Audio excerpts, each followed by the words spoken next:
नागरिक ग्रीवेंसेस लेकर कहां जाएंगे? जिसकी भूमि हड़प कर ली गई वो कहां जाएगा? ऐसा नहीं चलेगा। आपकी वोट बैंक के लिए आपने किया था, हम खारिज कर रहे हैं, हम खारिज कर रहे हैं। ऐसा नहीं चलेगा। अदालत में जाइए, जिसको ग्रीवेंसेस है इधर और साइड से। स्पीकर साहब, अगर आप लोग अगर आप चाहते हैं कि इस देश में सिर्फ बीजेपी बोले तो मैं चुप होकर यहां बैठ जाता हूं, मैं बैठ जाता हूं, कोई प्रॉब्लम नहीं। ठीक है, टाइम बता दो कितना ले लिया। इसमें आज भी मैं स्पष्ट करना चाहता हूं, वक़्फ़ जो कि मुस्लिम भाइयों की धार्मिक क्रियाकलाप और उनके बनाए हुए दान से ट्रस्ट है, उसमें सरकार कोई दखल करना नहीं चाहती है। मुतवल्ली भी उनका होगा, वाकिफ भी उनका होगा, वक्फ भी उनका होगा। परंतु वक्फ की संपत्ति, इसका रख रखाव ठीक से हो रहा है नहीं। वक्फ का संचालन कानून के हिसाब से हो रहा है, निजी उपयोग के हिसाब से। सैकड़ों साल पहले किसी बादशाह ने दान किया, हमारी भाषा में कहो तो धर्मादा किया। अब इसकी संपत्ति को आप 12,000 रुपये में 5 सितारा होटल बनाने के लिए दे देते हो, ये उचित है क्या? भाई वो पैसा गरीब मुसलमान के कल्याण के लिए करिए, तलाकशुदा महिलाओं के कल्याण के लिए करिए, जो अनाथ बच्चे हैं उसके कल्याण के लिए करिए। मान्यवर, ये करने की जगह बेरोजगार मुसलमान युवाओं के लिए स्किलिंग का काम करिए। लाखों करोड़ों रुपए की भूमि मान्यवर और इनकम 126 करोड़ रुपया। रेलवे की जितनी जमीन है, जिसमें हजारों करोड़ लाखों करोड़ का रेलवे का कारोबार चलता है, इतनी भूमि वक्फ के पास है और इनकम 126 करोड़। मान्यवर कहते हैं कि इनकम का क्या उद्देश्य है?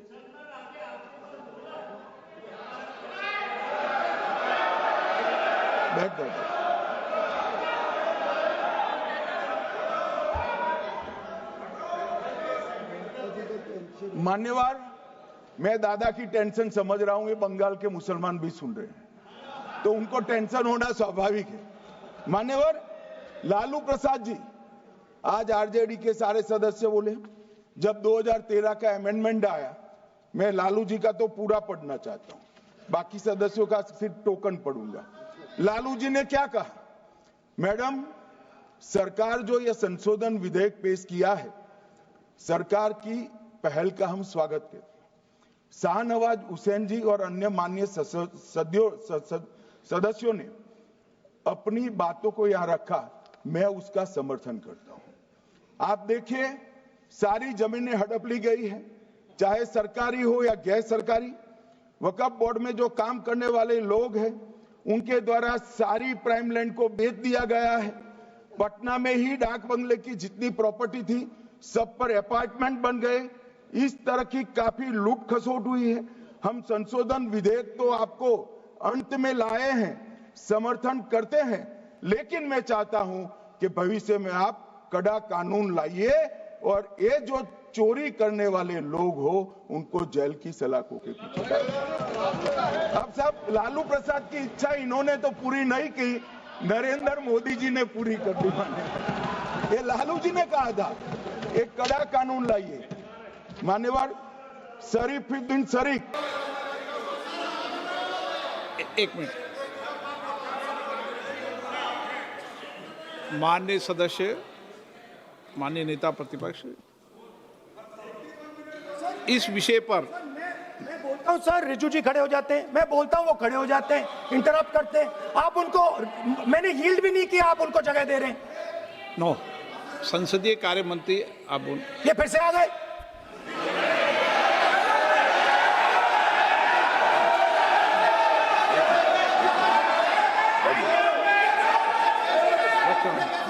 रक्षा मंत्री जी बोलना क्या?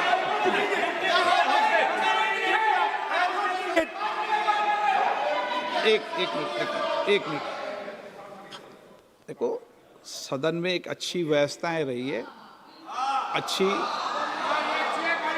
अच्छी मर्यादाएं रही है, और हमें अच्छी मर्यादा बनाने का प्रयास करना चाहिए। जो सदन में मर्यादा तर्क से बोलता है, देश भी सुनता है और सम्मान भी करता है।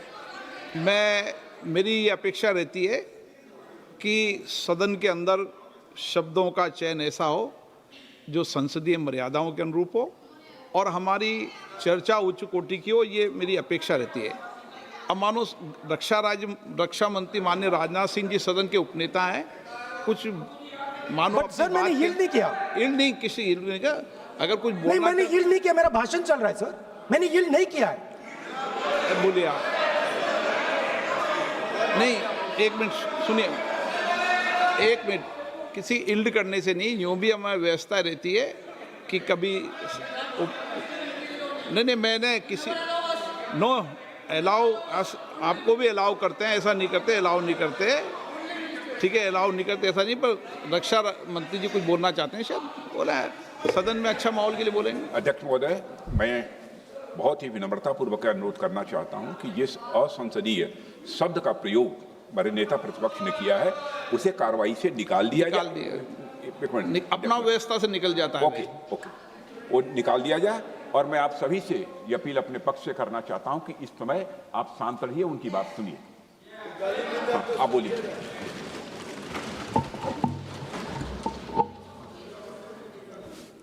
So, there are 3 categories of people. I'm not using the word.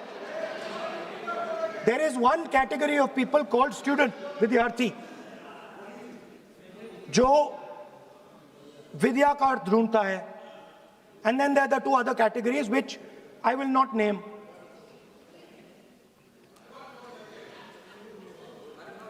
But these categories have natures. So the student is never scared of the truth. He loves the truth, goes towards the truth. Student never uses force against somebody else because he knows that that person's truth is different than my truth. The other category, they do not like the truth. They need an image. They need force. They need violence. Superficially, it looks that our students were upset because of exams. They were upset because of the education system. They were upset because they have to study hours and hours and hours, and then paper leaks. Some rich boy or girl pays 30-40 lakh rupees, gets the paper, gets the job, and जो middle class का गरीब student है, ईमानदार है, वो bypass हो जाता है. So they are upset because of these things. And our system is terrible. It's terrible, it's cruel. Lakhs and lakhs of rupees are taken from the poorest people. Everything has been privatized. Paper leaks. In one exam, something happens. In another exam, something else happens. Some people are allowed re-exam, some people are not allowed re-exam. Rampant privatization means private companies are checking exams, wrong papers are going. It's a brutal, terrible system. It's an extortion system. I said it in my meetings.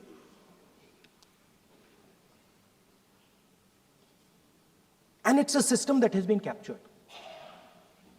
It's a system that has been captured, the soul of the system has been captured by the RSS. The soul, sir. Rajnath Singh ji said, sir, please. Sir, Rajnath Singh ji said, that we are not the UPA. Our ministers never resign. He's right. What has happened here? The resignation of Mr. Dharmendra Pradhan, that's a superficial thing. Because Dharmendra Pradhan never ran the education ministry. Never. The man and the organization that runs the education ministry is called the RSS. And the man who runs it is an OSD sitting in the minister's office. So, what the students are really irritated about is that they are not allowed to be students in India. They are not allowed to follow their passion. They're not allowed to say what they want. They're not allowed to ask the questions that they want. They have to buy this nonsensical history that the RSS fantasizes about. They have to buy this structure. Every single university in India, the students should know this, and I'm saying this for them. Every single university in India today has a vice chancellor from the RSS.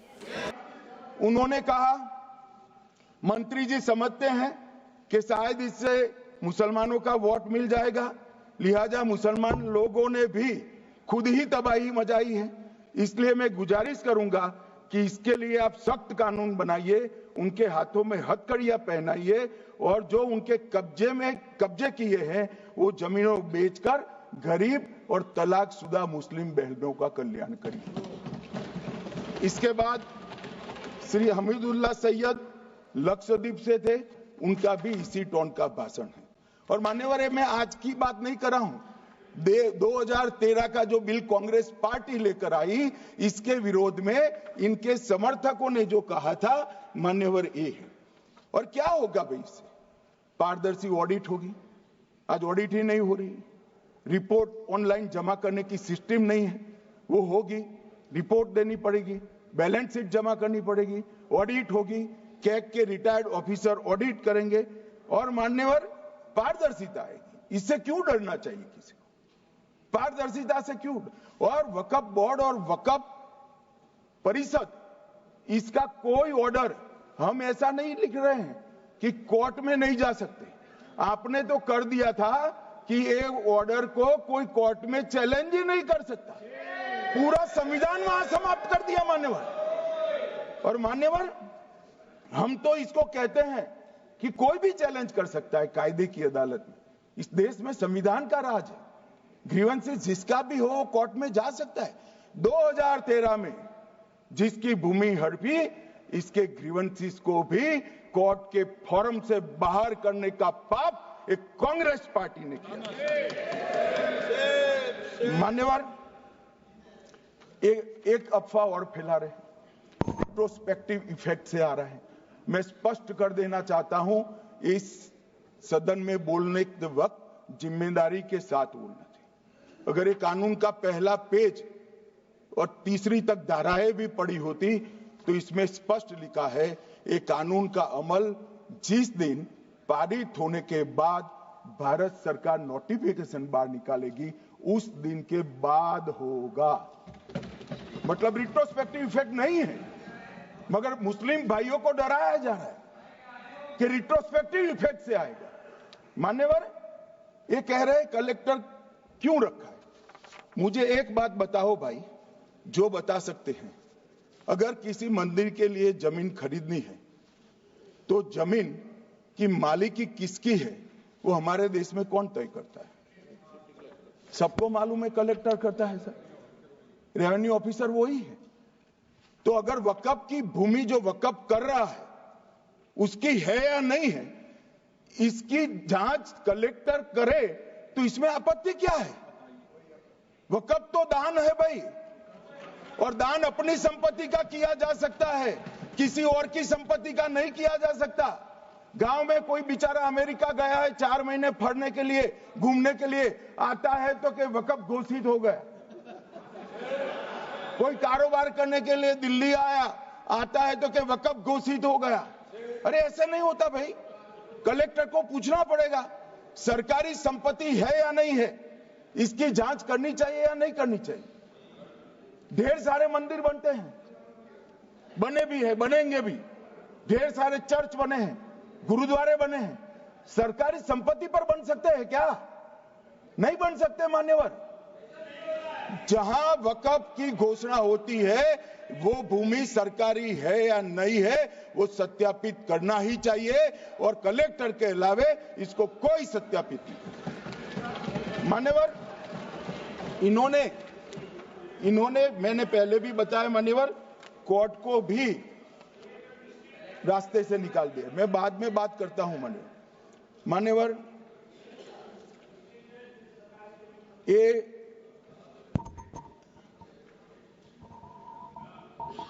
मान्यवर एक उपयोग के आधार पर वक्त की समाप्ति। मान्यवर ये कह रहे हैं